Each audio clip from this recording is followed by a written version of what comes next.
नमस्कार दोस्तों, आज अपन डिस्कस करने वाले हैं क्लास 8 के चैप्टर सेकंड के सॉल्यूशंस के बारे में, जिसका नाम है land, water, soil, natural vegetation and wild life resources. तो बिना किसी देरी के अपन जो अपना वर्क स्टार्ट करते हैं। तो पहला जो क्वेश्चन है वो है which are the two main climatic factors responsible for soil formation. Soil formation के दो क्लाइमेटिक फैक्टर्स अपने को बताने, क्या बताने, क्लाइमेटिक फैक्टर्स। देखते हैं। Temperature and rainfall are two main climatic factor responsible for soil formation. पहला टेम्परेचर, जहाँ पे टेम्परेचर ज़्यादा होता है वहाँ पे अलग टाइप की सॉइल होती है, जहाँ पे कम होता है वहाँ पे अलग। और जहाँ पे रेनफॉल ज़्यादा होता है वहाँ पे अपने को दलदली मिट्टी मिलती है। वैसे जहाँ पे रेनफॉल कम होता है वहाँ पे अपने को डेजर्ट टाइप में मिट्टी जो है देखने को मिलती है। तो बिल्कुल ये दो क्लाइमेटिक फैक्टर बिल्कुल सही हैं। सेकेंड क्वेश्चन पे आ जाते हैं। सेकंड क्वेश्चन क्या बोल रहा है, write any two reason for land degradation. Land जो डिग्रेड हो रही है उसके अपने को क्या लिखने हैं, दो रीजन लिखने हैं। ठीक है। डिफोरेस्टाइजेशन, एक तो जंगलों की कटाई, and indiscriminate use of chemical pesticides and fertilizers in agriculture lands are two main factors contributing land degradation.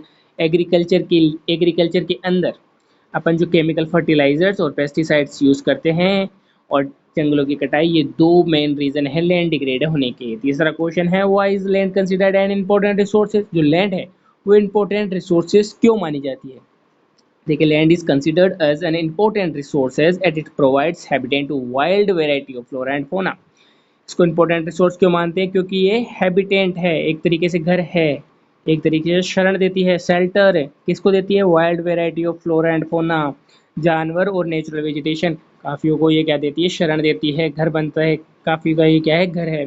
Also use by human beings for various purpose such as agriculture, forestry, mining, building houses and roads and setting up industries.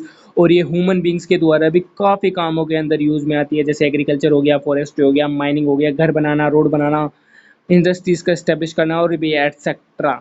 इस वजह से इसको क्या बोलते हैं अपन, important resources मानते हैं। Last question क्या है, name any two steps that government has taken to conserve plants and animals. Government के द्वारा किन्हीं दो स्टेप्स के बारे में अपने को बताना है, किसके लिए, conservation of plants and animals के बारे में। तो देखिए, two steps that the government has taken to conserve plants and animals are has set up national parks, wildlife sanctuaries and wildlife reserves for protecting natural vegetation।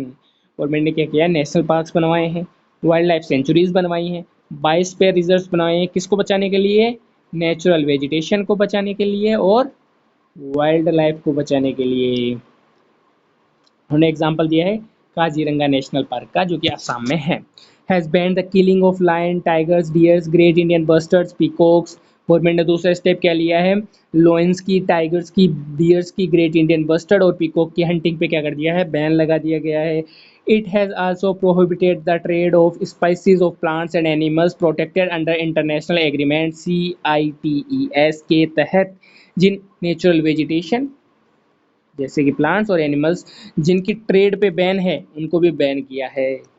Government ने यहाँ पे, अब इन्होंने दो पूछा था और इन्होंने तीन बता दिया अपने को, कि नहीं दो को याद करना है क्वेश्चन के अकॉर्डिंग। ठीक है, अपन देखते हैं फिफ्थ क्वेश्चन क्या है, suggest 3 ways to conserve water. Water को बचाने के लिए किन्हीं 3 तरीकों को अपने को बताना है। पहला इन्होंने बताया रेन वाटर हार्वेस्टिंग, जो बारिश का पानी है उसे बारिश के टाइम स्टोर करो और जब बारिश चली जाए तो उसी पानी से एग्रीकल्चर करो, इसी को ही रेन वाटर हार्वेस्टिंग बोलते हैं। सेकेंड जो बताया इन्होंने, lining irrigational canals towards seepage of water, जितने भी कैनाल्स हैं उन्हें एक दूसरे से जोड़ दो ताकि जो वेस्ट वाटर है वो वेस्ट ना हो, जो वाटर है जो वेस्ट ना हो। तीसरा बताया replenishing ground water by promoting effort, ज़्यादा से ज़्यादा पेड़ लगाओ जिससे क्या होगा, ग्राउंड वाटर लेवल बढ़ेगा। मैंने बताया था कि जो जो ट्रीज होती हैं, जो प्लांट्स होते हैं, उनके रूट्स जो है अंदर तक रहती है, वो क्या करती है, पानी को स्टोर करती है और ग्राउंड वाटर के लेवल को बढ़ा देती है।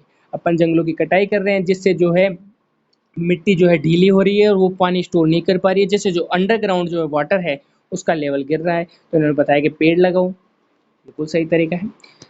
तो अब आपके आ जाता है सेकंड क्वेश्चन। सेकंड क्वेश्चन क्या है, विच टिक द करेक्ट है। तो अपन देखते हैं जल्दी से, which one is of the following is not factor of soil formation. ये नोटा नहीं है, इज है, ये है नोट है। क्या है ये, note A, note A factor of soil formation. पहला उन्होंने दिया टाइम, बिल्कुल टाइम एक काफ़ी इंपॉर्टेंट फैक्टर है सॉइल फॉर्मेशन के, कितनी पुरानी मिट्टी है कितनी नहीं है, काफ़ी इंपॉर्टेंट। दूसरा है सोशल सॉइल टेक्सचर, जो मिट्टी है उसकी बनावट, ये थोड़ा डाउट है। तीसरा है ऑर्गेनिक मैटर, बिल्कुल ऑर्गेनिक मैटर सॉइल फॉर्मेशन में काफ़ी इंपॉर्टेंट होता है, आपने चैप्टर में पढ़ा है। तो इसका जो आंसर हो जाएगा वो हो जाएगा B, soil texture. Second question है, which one of the following method is most appropriate to check soil erosion on steep slopes. Steep slope से आप समझ चुके होंगे कि माउंटेन्स की बात हो रही है, जहाँ पे स्लोप काफ़ी ज़्यादा है, वहाँ पे कौन से मेथड को यूज़ किया जाता है सॉइल इरोजन को चेक करने के लिए। पहला इन्होंने दिया शेल्टर बेड्स। शेल्टर बेड्स भाई प्लेन के अंदर होते हैं। दूसरा होता है मल्चिंग। मल्चिंग वहाँ होती है जहाँ पे ड्राई, यहाँ पे रेनफॉल काफ़ी कम होती है और जो पानी का भाप बनने की जो है इवोपराइजेशन की जो प्रोसेस है वो ज़्यादा होती है, वहाँ पे मल्चिंग होती है। तीसरा हो जाता है टेरिस फार्मिंग, तो यही जो है वो आपका आंसर हो जाएगा टेरिस फार्मिंग। ये काफ़ी अच्छा मेथड है सॉइल इरोजन को चेक करने का स्टीप स्लोप्स पे। थर्ड क्वेश्चन जो है वो है आपका, विच one of the following is not favour of conservation of. Third question आपसे क्या पूछ रहा है कि जो नेचर को कंजर्व करने, नेचर को बचाने के लिए कौन से जो तीन स्टेटमेंट दे रखे हैं इनमें से कौन सा जो है नेचर को बचाने के फेवर में नहीं है, अपने को नेगेटिव ढूंढना है। तो पहला है switch off the bulb when it is not in use. जो बल्ब है, जो आपका लट्टू है, जो अब यूज में नहीं आ रहा है तो उसको ऑफ कर देना चाहिए, बिल्कुल ये नेचर को कंजर्व करने के फेवर में है, तो ये तो हो नहीं सकता। जो बी है वो है close the tap immediately after using. जो नल है पानी का, उसको जैसे ही उसका यूज हो जाए उसको तुरंत ऑफ कर देना चाहिए, जिससे जो है वाटर वेस्टेज नहीं होगी, तो ये बिल्कुल फेवर में है कंजर्व करने के नेचर में। थर्ड स्टेटमेंट है dispose poly bags after shopping. जो पॉली बैग्स होते हैं शॉपिंग करने के बाद उनको डिस्पोज कर देना चाहिए, नहीं नहीं ये एक नेचर को कंजर्व करने के फेवर में नहीं है, तो ये हो जाएगा आपका आंसर। थर्ड क्वेश्चन आपका मैच द फॉलोइंग, देखते हैं जल्दी से मैच द फॉलोइंग क्या है। आपका जो मैच द फॉलोइंग है उसके अंदर आप इधर दे रखे हैं 4 ऑप्शन और इधर दे रखे हैं 5 ऑप्शन, तो आपको बिल्कुल मैच करना है। पहला आपका आ जाता है land use. Land use prevent soil erosion, land को यूज करने से सॉइल इरोजन प्रिजर्व होती है, नहीं ये काफी थोड़ा कॉम्प्लिकेट हो जाता है। तो होता है लैंड सुटेबल फॉर एग्रीकल्चर, ये तो हो ही नहीं सकता। Productive use of land, land का यूज क्या है, प्रोडक्टिव तरीके से लैंड का यूज करना। चौथा क्या है, organic matter deposited on top soil, top on top soil, counter ploughing, तो इसका आंसर जो हो जाएगा वो हो जाएगा सी। सेकंड जो क्वेश्चन है वो है हुमस। हुमस क्या है, prevent soil erosion, humus soil erosion बचाती है, बिल्कुल नहीं। Land suitable for agriculture, humus जहाँ पे है वहाँ पे एग्रीकल्चर शायद ही हो। थर्ड जो अपना आ चुका है organic matter deposit on top soil, और ई ऑप्शन जो होता है वो आपका है काउंटर प्लगिंग, तो इसका जो आंसर हो जाएगा ये ह्यूमस जो होता है वो लेयर के टॉप पे पाया जाता है। तीसरा है रॉक डैम। रॉक डैम है prevent soil erosion, land suitable for agriculture और काउंटर प्लगिंग। रॉक डैम्स क्या करते हैं, सॉइल इरोजन को रोकते हैं। चौथा आपका आ जाएगा arable land, land suitable for agriculture और काउंटर प्लगिंग, तो एरिएबल लैंड हो जाएगा ये। तो आपका आंसर हो चुका है बिल्कुल, ये इसका ये है, जो ये है वो ये है, ब्लू का जो हुमस है वो ये है, जो ये, तो आपका आंसर हो चुका है मैच द फॉलोइंग। अब आ जाता है state whether the given statements are true and false if true right reason। आपको जो स्टेटमेंट दे रखे हैं उनको बताना है कि ट्रू और फॉल्स है, ट्रू है या फॉल्स है। अगर ट्रू है तो उनका रीजन भी बताना है और फॉल्स है तो भी उनका रीजन अपन बता ही देंगे। तो आपका पहला क्वेश्चन आ जाता है Ganga and Brahmaputra plains of India is over populated region. तो इसका आंसर जो हो जाएगा वो हो जाएगा ट्रू। क्या हो जाएगा इसका आंसर, ट्रू आंसर हो जाएगा, बिल्कुल सही है। जो गंगा और ब्रह्मपुत्र के प्लेन है वो काफी ज्यादा ओवर पॉपुलेटेड है। जैसे कि देखो अपने चैप्टर में पढ़ा है, जो प्लेन रीजन होते हैं वो फर्टाइल होते हैं, वहाँ पे एग्रीकल्चर ज़्यादा होता है, पानी होता है, तो इसलिए इंडस्ट्रीज भी वहाँ पे ज़्यादा होती हैं, वहाँ पे विकास का कार्य ज़्यादा होता है, डेवलपमेंट विभाग, तो वहाँ पे जो पॉपुलेशन है वो बिल्कुल रहती है। तो इसका रीज़न जो है वो देखते हैं। पहला है this statement is true, plains and river valleys often suitable for agriculture. क्या है, किसके लिए सुटेबल होते हैं, एग्रीकल्चर के लिए plains. These are densely populated areas of the world, जो वर्ल्ड के अंदर डेंसली पॉपुलेटेड होते हैं। अब आपका सेकंड क्वेश्चन है water availability per person in India is decline. बिल्कुल ट्रू है, क्योंकि पॉपुलेशन बढ़ रही है तो पर जो पर्सन है वो वाटर की अवेलेबिलिटी धीरे धीरे डिक्रीज ही होगी। This statement is true, through water is present in abundance, water काफ़ी ज़्यादा है लेकिन फ्रेश वाटर तो कम है, वाटर तो बहुत ज़्यादा लेकिन फ्रेश वाटर कम है।